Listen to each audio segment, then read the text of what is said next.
তো ফাইনালি তোমাদের পরীক্ষার দিনটা অনেক কাছে এসে পড়েছে। আজকে তোমরা দেখবে যে আজকে হলো তোমাদের 21শে এপ্রিল 2025 আর এক্সাম হচ্ছে 23শে এপ্রিল 2025। হাতে মাত্র আজকের দিনটা আর কালকের দিনটা তোমাদের জন্য আছে। আশা করি তোমরা তোমাদের রিভিশনটা কন্টিনিউ করছো এবং অনেকটা প্রায় শেষ করে ফেলেছো। যারা এখনও পুরোটা শেষ করতে পারোনি, যতটুকু পর্যন্ত শেষ করেছো ওইটারই রিভিশন করতে থাকবে। নতুন এখন আর ধরার চেষ্টা করবে না। এই 2 দিনে তোমরা নতুন ধরতে গেলে পুরনো যেগুলি আছে সবগুলি ভুলে যাবে। তাহলে যতটুক পর্যন্ত তোমরা কালকে পর্যন্ত কভার আপ করেছো ওইটাই আজকে আর কালকে রিভিশন করে যাও। এক্সট্রা ফোন ঘাটাঘাটি অথবা ফেসবুক ইনস্টাগ্রাম থেকে তোমরা সোশ্যাল মিডিয়া থেকে টোটালি আজকে এবং কালকের দিনটা তোমরা সেটা থেকে দূরে থাকো। টেলিগ্রামের মধ্যে তোমরা আসতে পারো। টেলিগ্রামে আমি যতগুলি পিডিএফ শেয়ার করেছি বায়োলজি, ফিজিক্স, কেমিস্ট্রি, সেগুলি তোমরা প্র্যাকটিস করতে থাকো। এনসিইআরটির টেক্সট বুকে যা যা আছে সেটা পড়ো। পিওয়াইকিউগুলি যেগুলি তোমরা অলরেডি 5 বছরে আমি যেটা বলেছি সেটা করে ফেলেছো, যারা সেটাকে আবার রিভিশন করো। যারা করতে পারোনি তারা লাস্ট 3 বছরেরটা দেখো।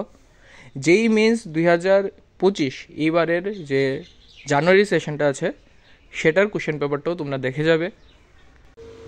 আর যাদের অলরেডি যেই মেন্স, তারপর নিট এবং তোমাদের ত্রিপুরা জয়েন্ট এন্ট্রান্সের 5 বছরের কোশ্চেন পেপার শেষ, তারা এখন কি করবে?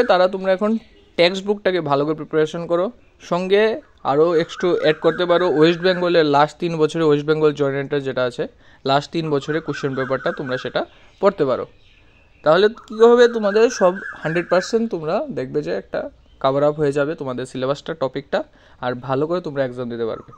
এখন আমি বলছি যে 23 তারিখ যে তোমরা এক্সাম দেবে, দেখো টাইমের অনেক আগে এক্সাম সেন্টারে চলে যাবে। লাস্ট মুহূর্তে চিন্তা করবে না। যত সম্ভব তোমরা তাড়াতাড়ি যাওয়ার চেষ্টা করবে, এক্সাম সেন্টারে পৌঁছানোর জন্য চেষ্টা করবে। এক্সাম সেন্টার তোমাদের অ্যাডমিট কার্ডে অলরেডি চলে এসেছে, তোমরা দেখে নিয়েছো। যদি তোমরা এক্সাম সেন্টারটা না চিনে থাকো তাহলে আজকে অথবা কালকে সেই এক্সাম সেন্টারটাতে একবার চলে গিয়ে দেখতে পারো, লোকেশনটা কোথায় আছে একবার দেখে নিতে পারো। এটার তোমাদের লাভটা কী হবে, যারা চিনো না তাদের ক্ষেত্রে, যে এক্সামের দিন যাতে মিস না হয় এক্সামটা, মনে রাখবে। একটা বছর তোমাদের নষ্ট হবে তোমরা যদি মিস করো। মনে রাখবে যত প্রিকশন আছে সবগুলি তোমরা নিয়ে নেবে। ব্ল্যাক বল পয়েন্ট পেন সঙ্গে নিয়ে যাবে, 2টা নিয়ে যাবে, কারণ একটা কলমের ডিস্টার্ব করতেই পারে, তাহলে 2টো নিয়ে যাবে বেস্ট। সঙ্গে তোমরা একটা ফটো আইডেন্টিটি নিয়ে যাবে।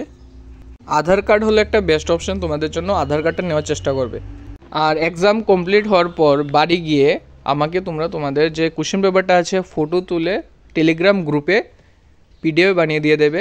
তাহলে আমি তাড়াতাড়ি যত সম্ভব তোমাদের সেই আনসার কিটা বানিয়ে তোমাদের জন্য শেয়ার করে দেবো।